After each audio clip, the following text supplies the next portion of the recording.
Ce matin, alors que j'étais hors de mon corps et que je n'étais pas avec mon plus grand bien, je suis parti à sa recherche. J'étais sur le point de m'évanouir de fatigue quand je l'ai senti dans mon dos. Il me retenait. Je l'ai tiré devant moi et je lui ai dit, « Mon bien-aimé, ne sais-tu pas que je ne peux pas vivre sans toi? Et toi, tu me fais attendre jusqu'à ce que je m'évanouisse. Dis-moi au moins pour quelle raison. En quoi t'ai-je offensé pour que je sois sujette à de si cruelles tortures, à un si douloureux martyre ?» M'interrompant, Jésus me dit, « ma fille, n'augmente pas la torture de mon cœur. Elle est extrême, dans une lutte constante, parce que beaucoup me violentent sans arrêt. Les iniquités des hommes me font violence en provoquant ma justice. Ils me forcent à les punir. Et par le fait que ma justice heurte mon amour pour les hommes, mon cœur est déchiré d'une manière tellement douloureuse que je me sens mourir.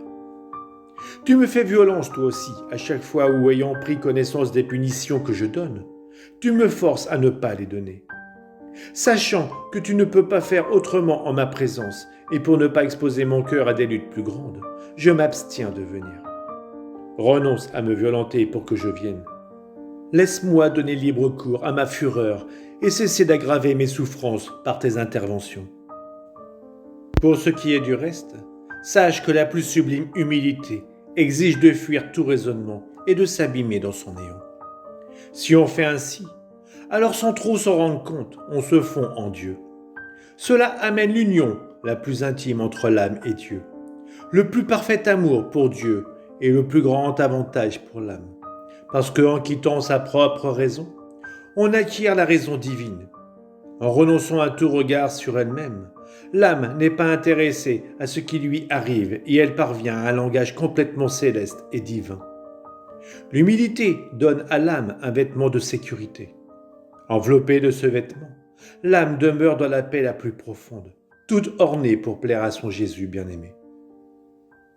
Qui pourrait dire combien je fus surprise par ces paroles de Jésus? Je ne savais que lui dire.